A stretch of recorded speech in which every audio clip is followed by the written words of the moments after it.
Well, a special edition of MIAA Monday. It's actually taking place on Tuesday with Commissioner Mike Racy. Sir, thanks for coming back on again. Yeah, great to see you, Chris. Hope you had a happy Labor Day. And yeah, it's good to be with you.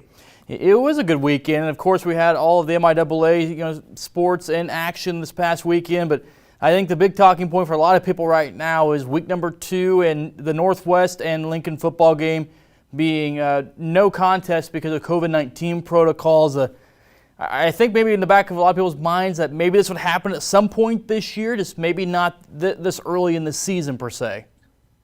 Yeah, unfortunately, it happened to us early, and we knew this would be a year of challenges and disruption, and we're still trying to educate kids and have them live together away from home and play college athletics during a pandemic. So we knew there would be challenges. I think our MIAA athletic administrators, we've done a good job of having policies and protocols in place to deal with these type of issues.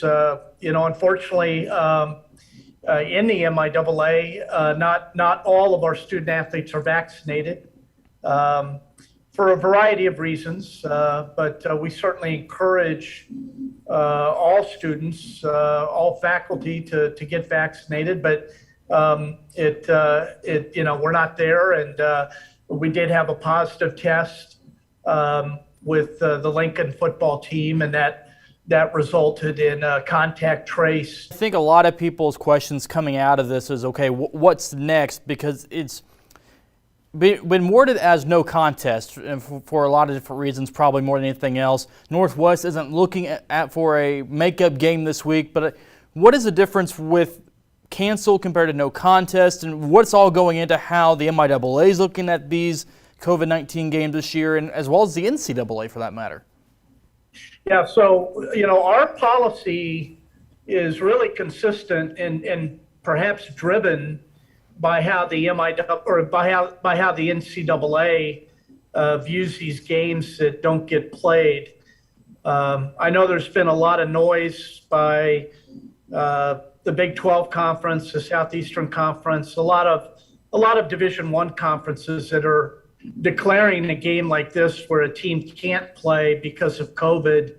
They're declaring it a forfeit, and they're giving the team that can't play a loss and the team that was available a win. And I guess that works for conference standings, and you can treat a forfeit as a victory or a loss, but the NCAA doesn't recognize it. The NCAA looks at any contest that's not played as just a no contest, neither a win nor a loss, and our policy is consistent with that. Our policy is really very similar to what we had in place last year for basketball, and that's that we'll take a postponed game and try to reschedule it if possible. So a game that's postponed in volleyball and soccer this fall that needs to be rescheduled, perhaps we have a shot to do that.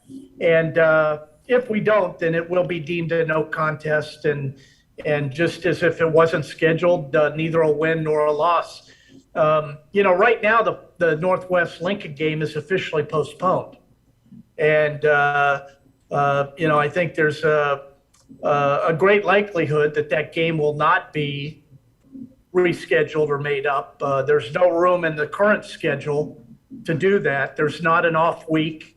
We're not going to play 2 football games in the same week. But if, let's say week 8, if Lincoln's opponent and Northwest's opponent both are unable to play because of COVID, we would match up Lincoln and Northwest to play that game and allow both of those institutions to get that game that we weren't able to play in week 2. So, it will likely be a no contest, a game that doesn't result in a win or a loss. But, we have to say that all things are open and possible during a crazy year like this when when anything can happen, and be prepared for these disruptions. But yes, the athletic administrators, I think we have a very good policy that we're going to try to reschedule games when we can. And if we can't, at the end of the year, it's a no contest, neither a win nor a loss. We took into account, and I think this was announced last week, that we are not going to go by winning percentage for any of our fall sports on determining our conference champ if there's an uneven number of games. We are using a weighted scheduling index, and 80% of the weight for that index to determine standings and seeding will be based on winning percentage, and then 20% is going to be based on how many games you complete. So obviously the schools that play more games are going to have an advantage in that index. So, I'm not sure how the index would play out, but a school that only gets in 6 games, it might be 6-0 in football. If we have a school that goes 10-1 because they played 11 football games, that index is going to determine that 10-1 team is our conference champion and not the 6-0. Whereas if we went by winning percentage, the 6-0 team would have been the conference champion. So we have that weighted index that we're using in our fall sports, including football, that will help us, reward the schools that get more games in, and certainly reward the schools that do have the best winning percentage as well. There's been a lot of chatter on social media after the postponement of this one too about how this can impact NCAA playoffs. I guess how does the conference look at that, especially for a team like Northwest who's been to the playoffs? I think it's up to 16 consecutive seasons now. How does this impact them when they start looking at the regions? I mean, it is only week 2, so at this point there's still plenty of games left. But does that take a factor into what the region will look like too?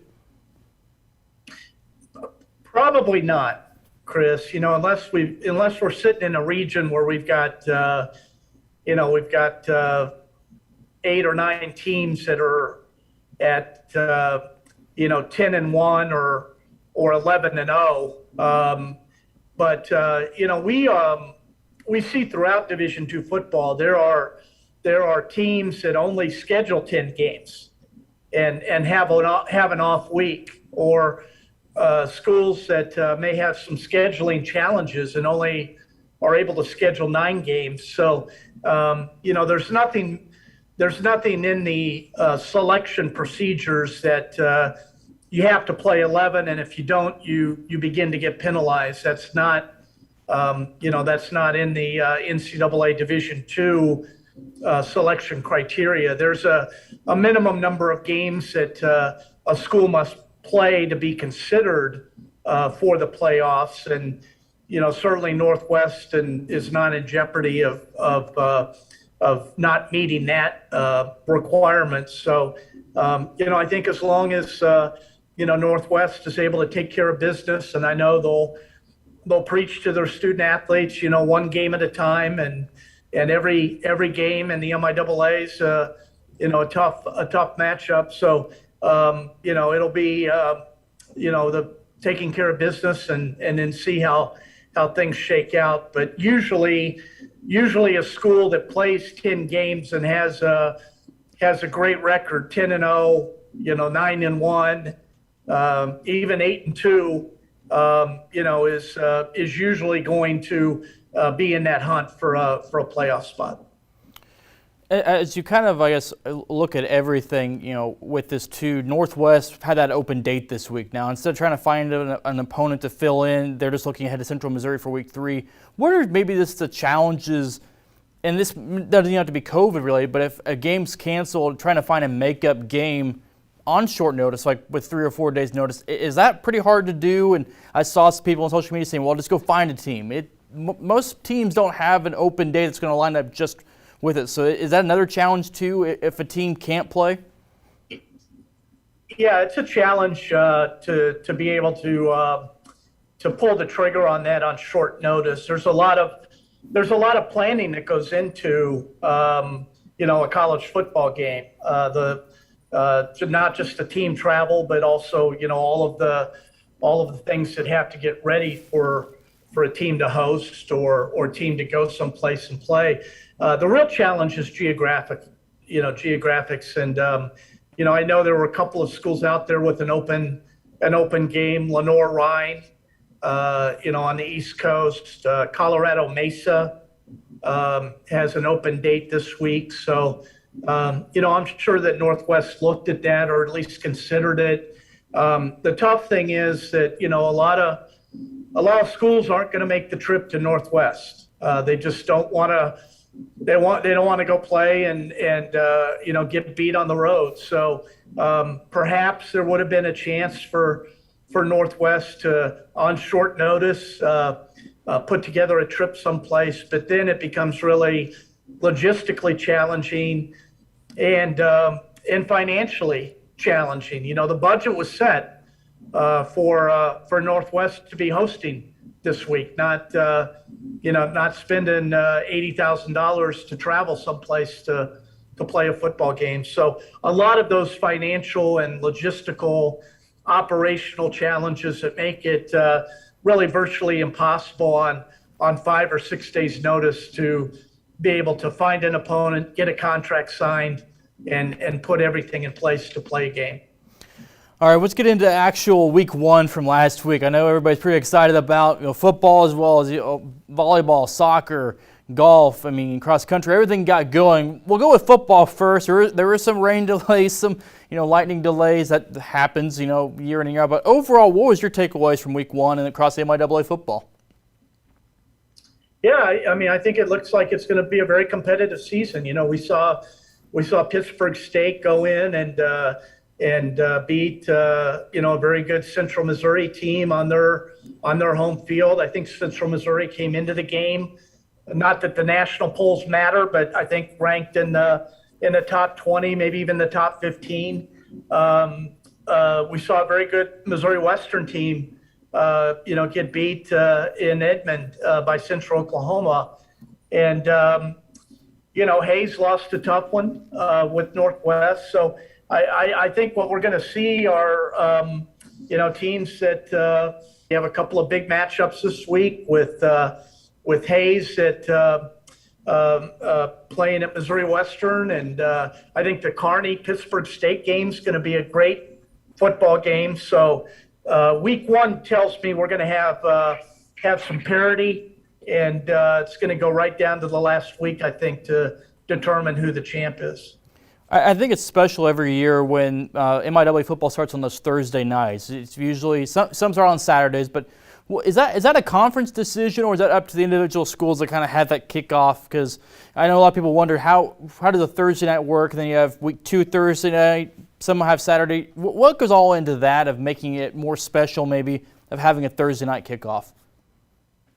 Yeah, so the schedule's built in a way where the first 2 weeks, each team is going to have one game on the road, one game at home. And I know our schools like the option of playing that Thursday night before Labor Day while the students are still on campus. A lot of the students head out on Friday for a long Labor Day weekend. And if you have the games on Saturday, you're probably not going to get as big a student crowd. So I think our teams like to start the year on Thursday to take advantage of that student crowd. And then I think teams like, in the second week, many of them that are hosting for the first time like to give their students a chance at a Thursday night game as well. And then that gives them a little longer week to prepare for their week 3 game, which will be back on a Saturday. So that's kind of how it works. The schedule's balanced in a way that most of our teams are hosting or on the road that first Thursday, and then just the opposite the next Thursday. MIAA Commissioner Mike Racy with me, and we talked about it all summer long for what, 5-6 weeks. I think we talked about name, image, and likeness, and it's not going away. Right. Yeah. It's going to keep building and building. You guys actually had your first webinar, this past week. Just what goes all into the webinars, and how do you base success on, or is it a success basis on what maybe the student athletes and coaches and administrators can get out of these? Well, success right now is all about education and awareness, and to make sure that people are on campus are asking the right questions, and that we're being compliant with state law and the NCAA policies, our institutional policies. So it's all about education, awareness, and asking the right questions right now. And that was really the purpose of last Friday's webinar. As you know, we have an agreement with Siegfried Bingham Law Firm here in Kansas City. They have a sports and entertainment practice group, and they launched their own NIL service earlier in the summer, and the MIAA was happy to be one of their first clients with an initiative called Empower You.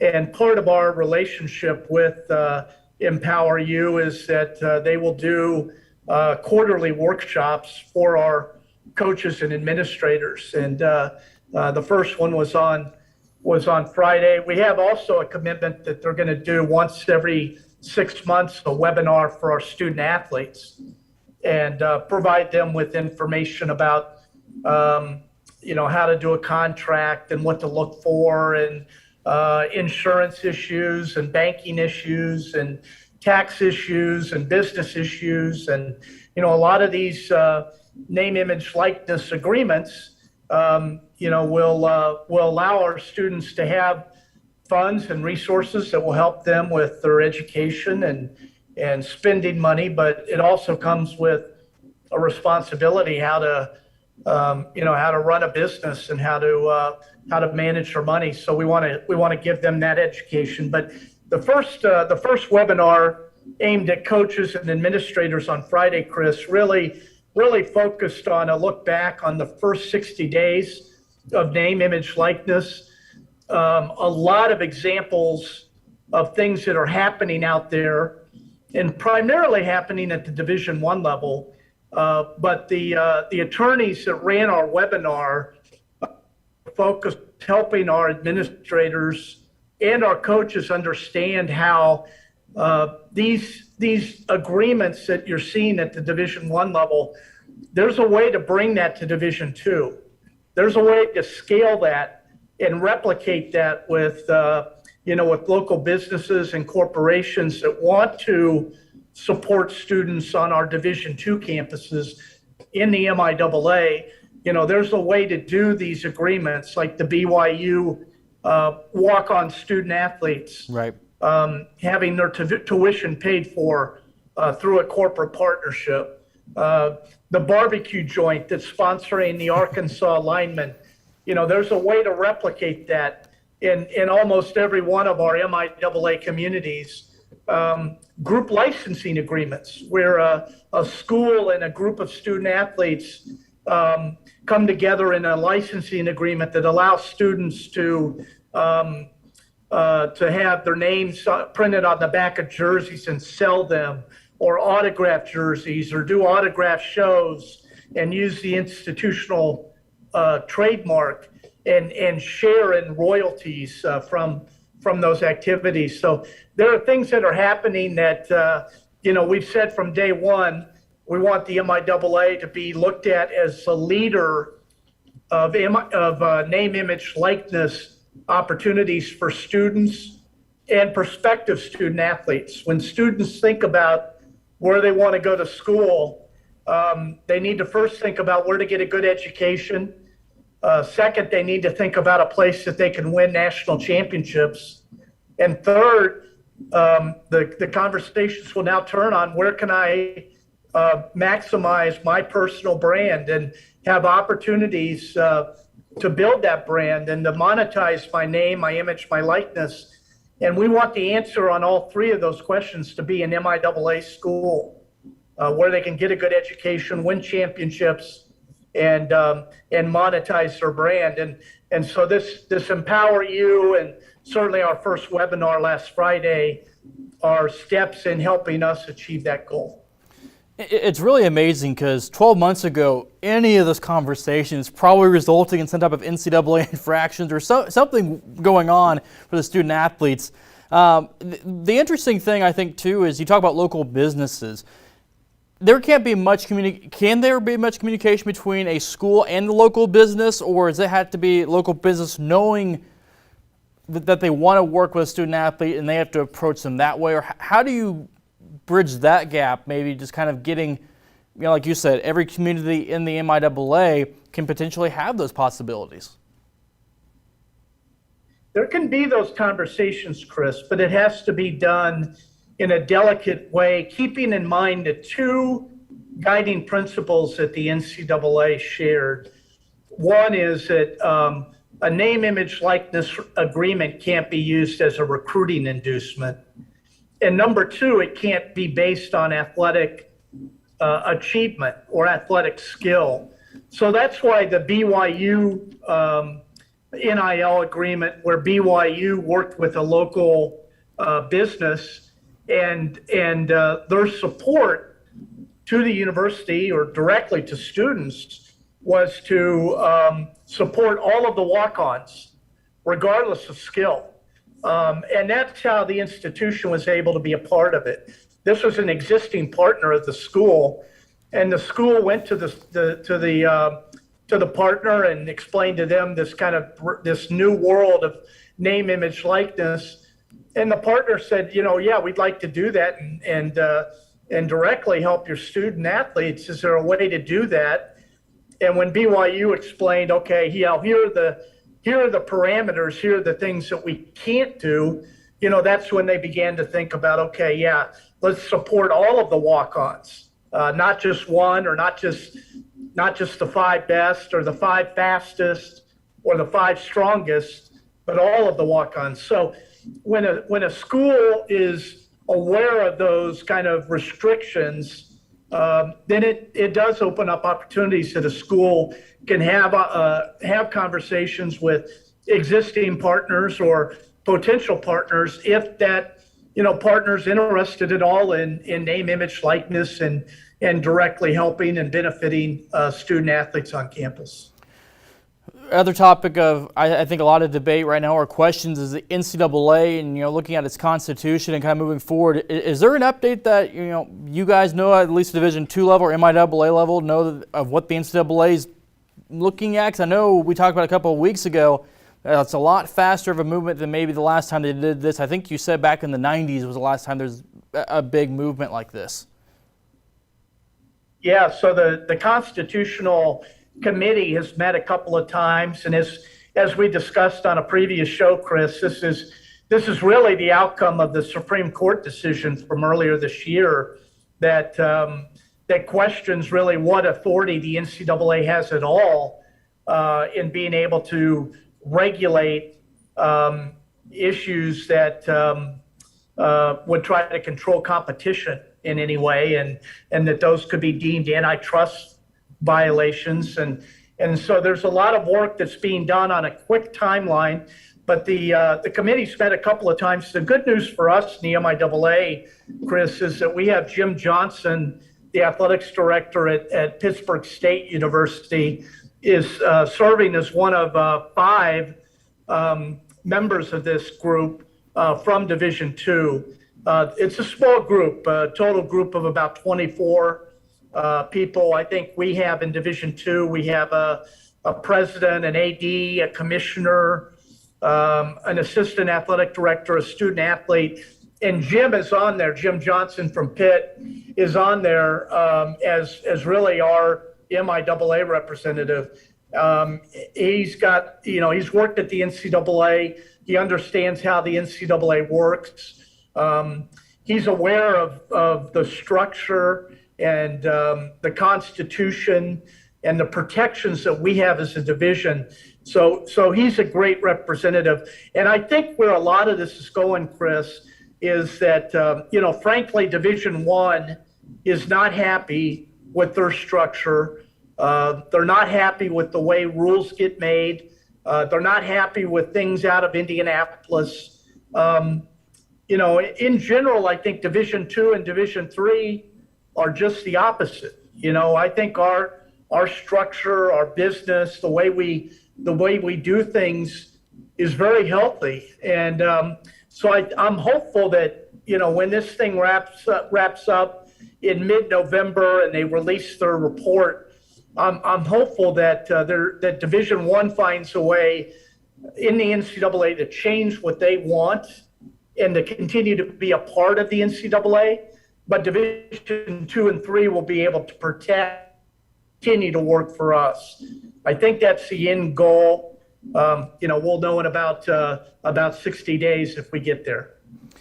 Of course, in any type of situation like this, there's got to be a lot of give and take. How much of it has to be the NCAA giving a little bit to Division I, but also Division I kind of saying, okay, we'll work with you guys and Division II and Division III on this, this, and this, or is it Division I needing a lot more than what's there right now?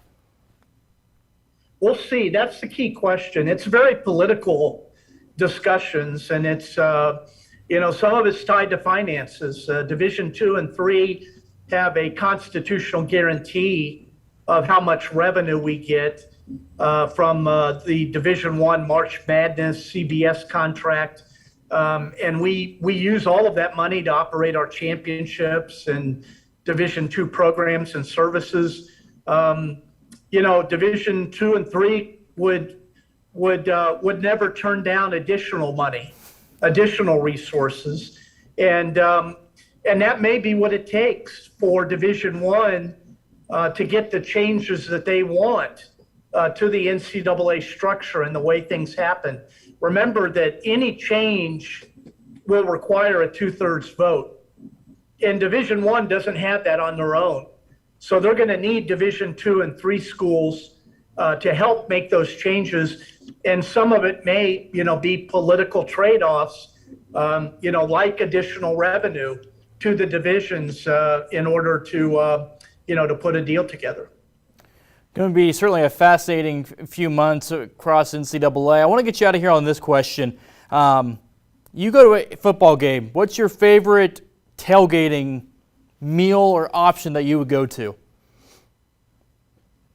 Oh boy, I'm gonna say the standard traditional cheeseburger, a little bit of mustard on it, maybe a few pickles. I'll be looking for a bag of chips. A nice cold water, and then I'm good for at least the first half. So find me a tailgate with someone that is pretty skilled at flipping patties, and I'll be happy. But I was at the game last Thursday in Warrensburg, Pitt State at UCM, and I got there about 5 o'clock, about 2 hours before kickoff, and I was able to walk around a little bit, visited a couple tailgate tents, and it was great to see people back, Chris. It was great after 650 some days to see people in the MIAA parking lots and people in the crowd and enjoying a conference football game. It really felt like therapy, and it was good to see college sports back again this weekend.